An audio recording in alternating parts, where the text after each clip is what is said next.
नमस्कार, stock with में आपका स्वागत है। सर आज बात करते हैं पिरामिल फार्मा लिमिटेड स्टॉक के ऊपर। सर एक बात और है कि जीडीपी का जो डाटा आया है तो जीडीपी का डाटा नेगेटिव आया है, 5.6% का आया है। तो अब एनालिस्टों का मानना है कि जो फार्मा स्टॉक के अलावा एक एफएमसीजी स्टॉक्स और होते हैं, तो इनमें एफएमसीजी स्टॉक्स और फार्मा स्टॉक्स इनमें आपको तेजी बरकरार मिल सकती है, क्योंकि जब मार्केट में गिरावट का दौर होता है तो एफएमसीजी स्टॉक सेफ माने जाते हैं। और अब फार्मा स्टॉक्स में भी आपको देख रहे होंगे आप पिछले कुछ ट्रेडिंग सेशनों से, इन स्टॉक जब से मार्केट में गिरावट हुई है तब से फार्मा के स्टॉक्स में और एफएमसीजी स्टॉक्स में लगातार बढ़त बनी हुई है। कुछ केमिकल स्टॉक्स में भी बढ़त आपको देखने को मिल रही होगी। ठीक है सर, तो इसी क्रम में आपके लिए मैं लेके आया हूँ एक परिमल फार्मा स्टॉक्स है, जिसको मैं लेके आया हूँ। उसका फंडामेंटल एनालिसिस करते हैं, यहाँ से देखते हैं ये काफी पिछले कुछ ट्रेडिंग सेशनों से काफी ऊपर की ओर जा रहा है। तो अब देखते हैं क्या ये लगातार इसमें बढ़त जारी रहेगी। तो चलते हैं परिमल फार्मा स्टॉक्स की तरफ और सबसे पहले इसका हम रिटर्न देखते हैं।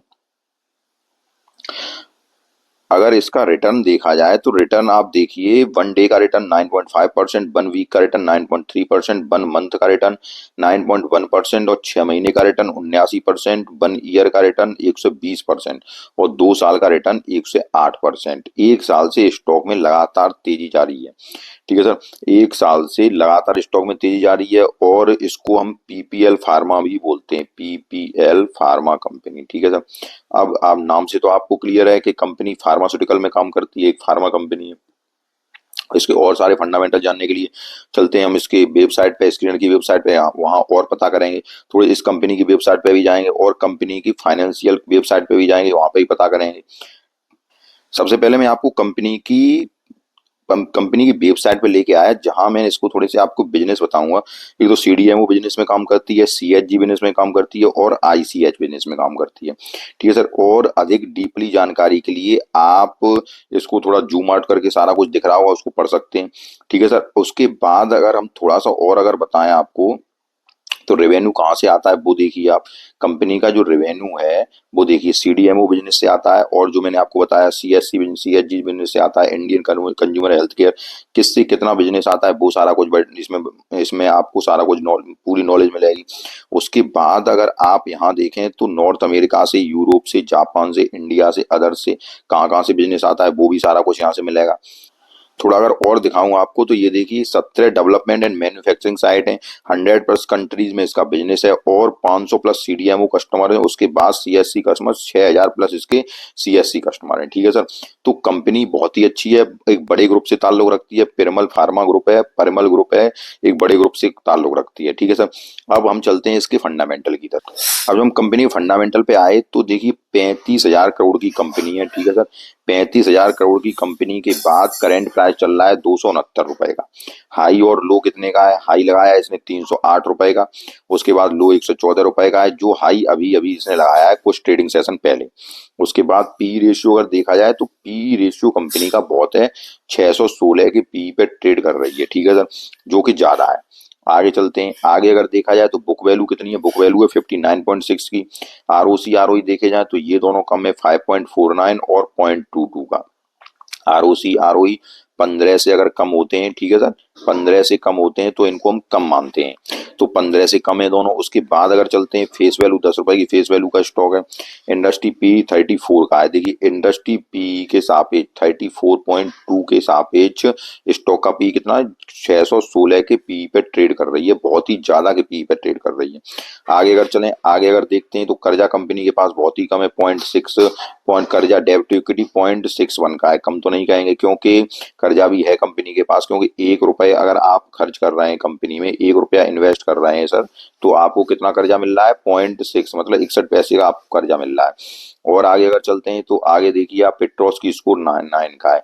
ये बहुत जबरदस्त है, 9 में से 9 अंक कंपनी को मिल रहा है। पेट्रोस की स्कोर के 9 अंक होते हैं, जिसमें से कंपनी को 9 अंक मिल रहे हैं। तो पेट्रोस की स्कोर के मामले में कंपनी बहुत ही जबरदस्त है। उसके बाद अगर देखते हैं फ्री कैश फ्लो कंपनी के पास है नहीं है। उसके बाद अगर देखें प्लेज परसेंटेज 0 है कंपनी की। उसके बाद ये एक अच्छा साइन है कि कंपनी की कोई शेयर प्लेज नहीं है। उसके बाद अगर आगे चलते हैं तो करंट रेशियो 1.03 का है। करंट रेशियो जितना अच्छा ज्यादा हो उतना अच्छा रहता है।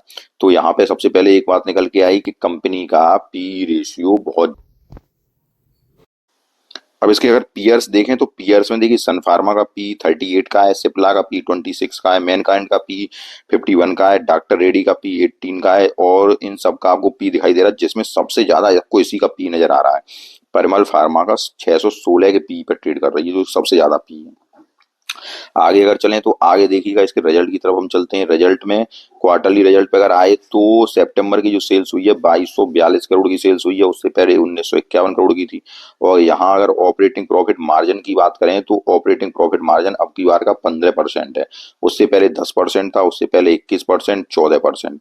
ठीक है सर। उसके बाद अगर हम बात करें तो नेट प्रॉफिट अगर यहाँ देखते हैं, नेट प्रॉफिट इस बार का देखिए, प्रॉफिट आफ्टर टैक्स जो है, अगर नेट प्रॉफिट देखा जाए तो इस बार का 45 करोड़ का नेट प्रॉफिट है, उससे पहले 18 करोड़ का, उससे पहले 186 करोड़ का माइनस, उससे पहले 376 करोड़, 835 करोड़। अब यही थोड़ा ये गड़बड़ है इसमें कि पहले 835 करोड़ का प्रॉफिट हुआ, फिर 376 का हुआ, फिर माइनस का हो गया, उसके बाद 18 करोड़ का, उसके बाद 45 करोड़ का। थोड़ा अगर और आगे चलते हैं इसमें, आगे देखिए बैलेंस शीट पर नजर डालिए आप, तो बैलेंस शीट में कंपनी के पास कर्जा जो था, कर्जा पहले था 3025 करोड़ का कर्जा, अब कर्जा 4786 करोड़ का है। रिजर्व कंपनी के पास 4610 करोड़ के थे, अब 6584 करोड़ के रिजर्व है। उसके बाद थोड़ा सा और आगे चलें तो यहाँ देखिए फिक्स्ड एसेट देखिए कंपनी के, फिक्स्ड एसेट 6105 करोड़ से लगातार बढ़ते चले आ रहे हैं, फिक्स्ड एसेट बढ़ रहे हैं, और काम भी कंपनी का यहाँ बढ़ा, फिर यहाँ बढ़ा, उसके बाद ये इस बार भी 621 करोड़ का काम चल रहा है कंपनी का। ठीक है सर। यहाँ अगर देखें इन्वेस्टमेंट भी कंपनी ने कर रखा है लगभग 241 करोड़ का, और अदर एसेट भी लगभग 5,900 से 5 करोड़ के अदर एसेट्स भी हैं कंपनी। थोड़ा अगर और आगे चलते हैं तो ये देखिए आप रेशियो में और नजर डालो आप, रेशियो में आपको हमेशा बताता हूँ, अगर आप मेरे लगातार व्यू है कि रेशियो आपको 90 डेज से अंदर होने चाहिए। ठीक है सर। 90 डेज के जब अंदर रेशियो होंगे, मतलब कोई भी कंपनी कितना जल्दी काम करती है, जब जल्दी काम करेगी तो अच्छा काम करेगी, अच्छा काम करेगी तो उस पैसे को वो जल्दी, मान लो जिसके देनदार है उनको दे देगी, और जिनसे उसने कर्जा लिया है उनको दे देगी, और कैश कन्वर्जन साइकिल अगर ये 90 डेज की आ जाएगी और कम दिनों की आ जाएगी, 174 दिन, कितने दिन की है, 174 दिन। इसका मतलब आप समझ रहे हो कि 174 दिन का मतलब आपको एक साल में कितने दिन होते हैं, 365 दिन होते हैं। ठीक है सर। तो ये कितने महीने में काम कर पा रही है अपना पूरा, 365 से आप कर लीजिए, लगभग आपके 5 महीने या 6 महीने हो जाते हैं। ठीक है सर।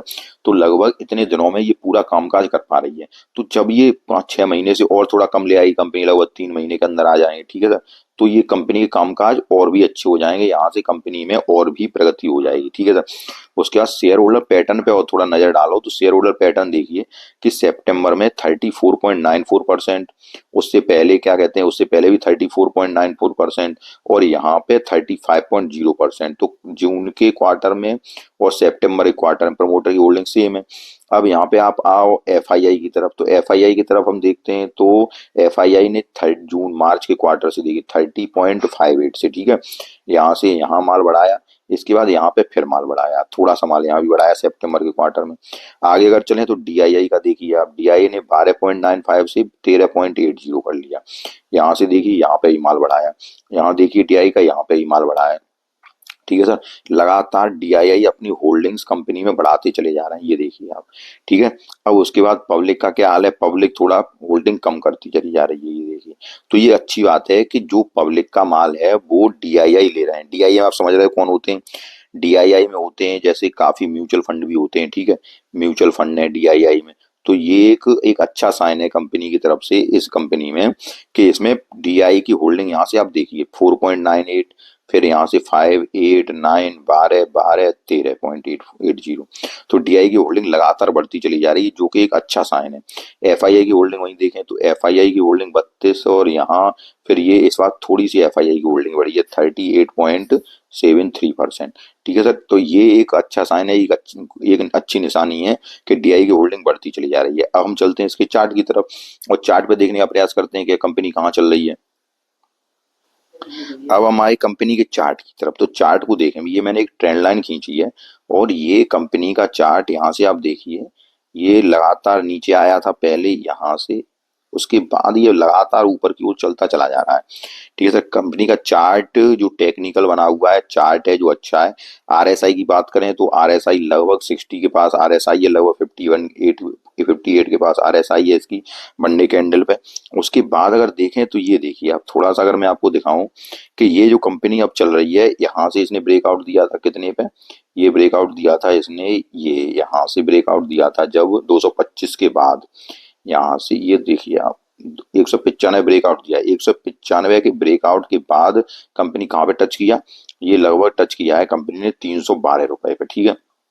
अब कंपनी थोड़ी कंसोलिडेट कर रही है, जैसे यहाँ पे भी कंसोलिडेट की थी, इसको देखिए आप इस रेंज में थोड़ा ये कंसोलिडेट किया था और ये कंसोलिडेट करके ये ट्रेंड लाइन के पास आई थी, ठीक है सर। उसके बाद ट्रेंड लाइन को इसने टच किया और ट्रेंड लाइन को टच करने के बाद फिर कंपनी ऊपर उठ गई। ट्रेंड लाइन टच कहाँ किया, 207 रुपए पे, ठीक है। 207 रुपए पे, 207 पे ट्रेंड लाइन को टच किया, वहीं से कंपनी ऊपर उठ गई और कहाँ पे पहुंच के गई, लगभग 300 रुपए का फिर हाई लगाया इसने, ठीक है। अब देखिए कंपनी 300 हाई लगाने के बाद फिर ये कंपनी कंसोलिडेट कर रही है, इस जोन में कंपनी कंसोलिडेट करेगी।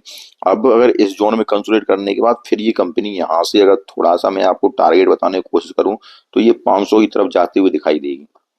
और उसको थोड़ा दिखाते हैं अभी आप, अगर यहाँ पे अगर सिंपल सा एक टारगेट निकालूं तो ये लगभग जो रेंज बन रही है ये लगभग 420 या 430 की तरफ बन रही है। जो इसका टारगेट बन रहा है यहाँ से वो लगभग 420 या 430 की तरफ बनना है, ठीक है सर।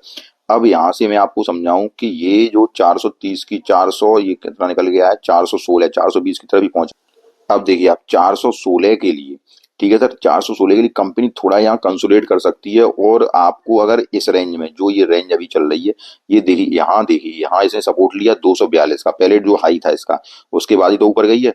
यहाँ 242 के सपोर्ट के पास ही है कंपनी, 240 के पास, 240 से फिर इसमें बाइंग आई, 240 तक आई, फिर बाइंग आई, फिर ऊपर गई। तो कंपनी आपको अगर जैसे अब फार्मा कंपनी है, सबसे पहली बात ये ध्यान रखिए कि पीई रेशियो बहुत हाई पे ट्रेड कर रही है, 600 के पीई पे ट्रेड कर रही है, ठीक है सर। तो जब 600 के पीई पे ट्रेड कर रही है तो कंपनी इतनी हाई पे ट्रेड कर रही है, तो यहाँ से कंपनी नीचे आएगी, यहाँ कंपनी यहाँ पे कंसोलिडेट करेगी, यहाँ कंसोलिडेट भी कर सकती है कंपनी। इसलिए कोई भी आप ये मत समझिए, कोई स्टंट मत करिए कि ज्यादा क्वांटिटी उठाइए, ठीक है सर। अगर आपको फार्मा का स्टॉक लेना है तो कंपनी में सबसे पहली बात ये देखिए कि डीआई की हिस्सेदारी लगातार बढ़ रही है, ठीक है सर। डीआईआई की हिस्सेदारी लगातार बढ़ी है कंपनी में, जो कि एक अच्छी बात है। उसके बाद अब एक एक कमी निकल के आती है कंपनी में कि पीई रेशियो जो है वो हाई है, पीई रेशियो इसका, ठीक है सर। तो अब फार्मा की और भी कंपनियों का हम एनालिसिस करेंगे। तो अगर आपको देखो थोड़ी बहुत आपकी जिम्मेदारी बन रही है कि सारी कंपनियों में फिर जो भी आपको नजर आए कि ये कंपनी अच्छी है उस कंपनी में आप निवेश करिए। अब मैं इसकी बात करूंगा, अगर परिमल फार्मा की बात करूं तो परिमल फार्मा वैसे कोई दिक्कत नहीं है, लेकिन हाई पी पे ट्रेड कर रही है तो वो ऐसा भी हो सकता है कि कुछ दिनों यहाँ पे कंसोलिडेट कर जाए।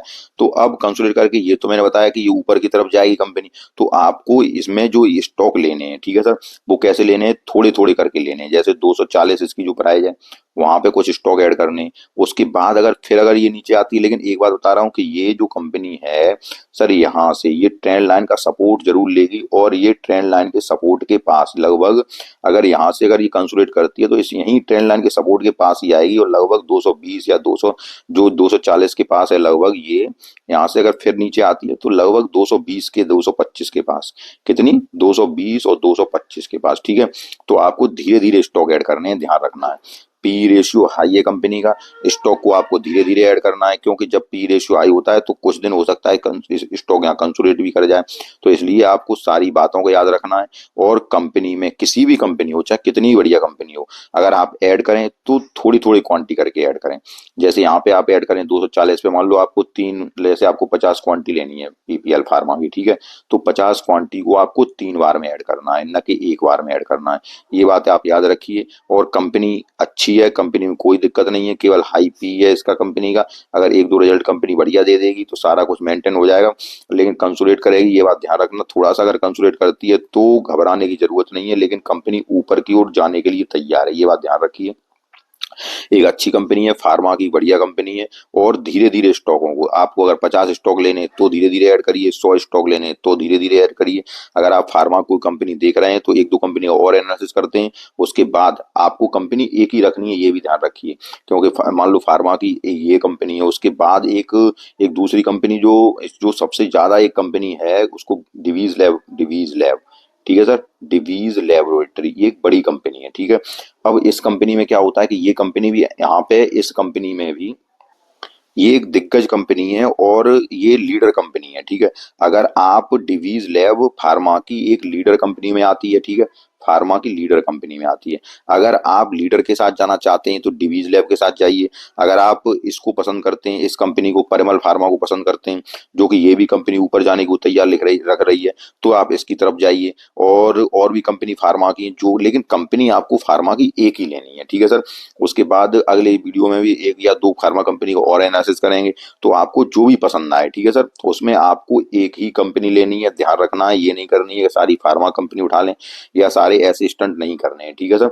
तो आपको मेरी सारी बात समझ में आई होगी। ये कंपनी भी यहाँ से अगर मैं आपको बताऊं तो ये कंपनी भी आपको ऊपर की ओर जाने के लिए तैयार दिख रही है, बशर्ते आपको थोड़ी थोड़ी क्वांटिटी ही ऐड करनी है। ये बात आप याद रखिएगा, थोड़ी थोड़ी क्वांटिटी ऐड करिए। जैसे 240 पे आप ऐड करनी है कुछ क्वांटिटी, उसके बाद फिर नीचे निकल के आता है तो फिर ऐड करनी है थोड़ी क्वांटिटी, और धीरे धीरे क्वांटिटी ऐड करके लगभग 3 बार में क्वांटिटी आप ऐड करिएगा। तो आपको मेरी सारी बात समझ में आई होगी। और इसी स्टॉक में नहीं, जिस स्टॉक को आप लेते हो, जिस स्टॉक में आप इन्वेस्टमेंट करते हो, उसमें कम से कम 3 बार में या 4 बार में क्वांटिटी ऐड करिए, एक बार में क्वांटिटी आपको ऐड नहीं करनी है। तो मैंने आपको सारी बातें समझाने की कोशिश की। अगर आपको सारी बात समझ में आई हो तो वीडियो को लाइक कीजिए, चैनल को सब्सक्राइब कीजिए। धन्यवाद।